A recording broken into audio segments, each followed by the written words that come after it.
Inbox India में आपका स्वागत है। आज इस वीडियो में जो हम बात करने वाले हैं वो है उत्तराखंड में 1 दिसंबर 2025 से लागू होने वाले ग्रीन सेस के बारे में। उत्तराखंड में साल भर में सैलानी आते रहते हैं, जैसे चार धाम यात्रा हो गया या व्यापार हो गया या अन्य टूरिस्ट प्लेसेस पे लोग आते रहते हैं। और अब जब ये लोग उत्तराखंड घूमने आएंगे तो हर उत्तराखंड के एंट्री पॉइंट पर इनको थोड़ा सा एक्स्ट्रा चार्ज लगेगा। यानी जो ग्रीन सेस की हम बात कर रहे हैं वो यही एक्स्ट्रा चार्ज है जो अब आपको देना पड़ेगा।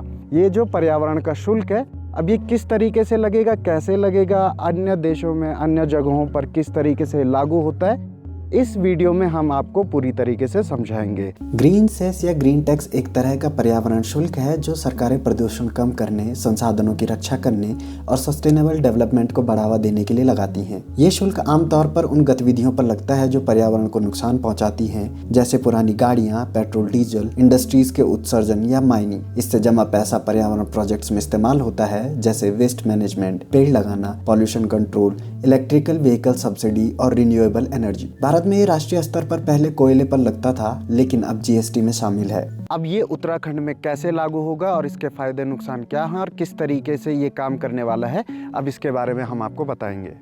अब आते हैं उत्तराखंड की नई ग्रीन सेस पॉलिसी पर। ये 1 दिसंबर 2025 से प्रभावी हो रही है। इसका मकसद हिमालय के नाजुक इकोसिस्टम को बढ़ते पर्यटकों के ट्रैफिक से होने वाले प्रदूषण से बचाना है। ये सेस सभी बाहर से आने वाली गाड़ियों पर लगेगा जो उत्तराखंड में एंटर करेंगी। 37 बॉर्डर पॉइंट्स पर ऑटोमेटिक नंबर प्लेट रिकग्निशन यानी ANPR कैमरे लगे हैं जो गाड़ी की पहचान करेंगे। पेमेंट फास्टैग वॉलेट से ऑटोमेटिक कटेगा और ये 24 घंटे के लिए वैलिड होगा। अब कौन कौन सी गाड़ियां इस टैक्स से प्रभावित होंगी और किस पर कितना सेस लगेगा? छोटी गाड़ियों के लिए 80 रुपये, बसों के लिए 140 रुपये, छोटे कार्गो व्हीकल्स जो लाइट कमर्शियल भी होंगे उन पर 250 रुपये और हैवी ट्रक्स पर 120 से लेकर 700 रुपये तक वजन के आधार पर ग्रीन सेस लगेगा। इनमें सरकार ने एग्जेम्पशंस भी रखे हैं, जैसे उत्तराखंड की रजिस्टर्ड गाड़ियां, सरकारी व्हीकल्स, 2 व्हीलर्स, EVs और CNG गाड़ियां इस चार्ज से फ्री हैं। इस सेस से अनुमानित सालाना रेवेन्यू 100 करोड़ रुपए है। ये पैसा Uttarakhand pollution control board UKPCB manage करेगा और पर्यावरण प्रोजेक्ट्स में यूज होगा, जैसे एयर क्वालिटी मॉनिटरिंग, बड़े शहरों में सेंसर नेटवर्क बढ़ाना, dust control, vacuum road cleaning और डस्ट सप्रेशन। इसके अलावा green infrastructure, urban forest, green corridor, EV charging station जैसी जगहों पर इस पैसे का इस्तेमाल होगा। ये funds high traffic tourist zones जैसे मसूरी, नैनीताल में मौजूदा इको टैक्स के साथ इंटीग्रेट होंगे। अब सवाल यह है कि इसका लोकल इम्पैक्ट क्या होगा? पर्यावरण के लिए अच्छा है, चार धाम रूट और हिल टाउन्स में प्रदूषण कम होगा, लेकिन इकोनॉमिकली देखा जाए टूरिज्म पर असर पड़ सकता है।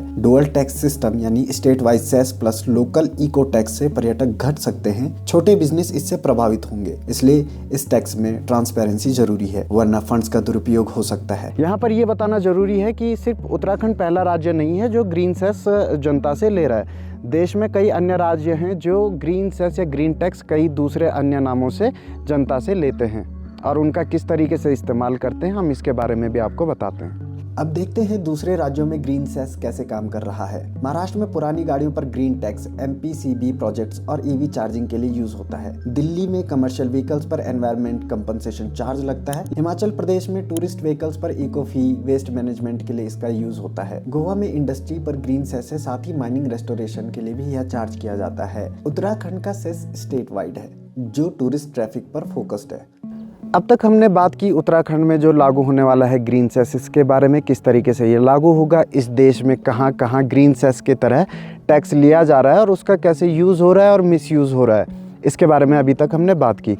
अब हम आगे बात करते हैं कि पूरे इंटरनेशनल लेवल पे किन देशों में ग्रीन सेस को वसूला जाता है, कहाँ उसका कैसा यूज़ होता है और किस तरीके से ये काम करता है। स्वीडन का कार्बन टैक्स जो 1991 से है, 2025 में SEK 1510 प्रति टन CO2 एमिशंस 25% कम हुए, जबकि GDP 75% बढ़ा है। जर्मनी का ecological tax reform fuel tax बढ़ाकर एनर्जी कंजम्पशन 5 से 10% तक कम हुआ है और इससे रिन्यूएबल्स को बूस्ट मिला है। फिनलैंड में वर्ल्ड के पहले कार्बन टैक्स ने GDP ग्रोथ को CO2 से अलग किया। कनाडा की बात की जाए तो फेडरल कार्बन प्राइसिंग CAD 80 प्रति टन रेवेन्यू सिटीजन्स को रिबेट्स में लौटाया गया है। फ्रांस में फ्यूल टैक्स लगाया गया, लेकिन हाई प्राइस से सोशल बैकलेस इसको झेलना पड़ा।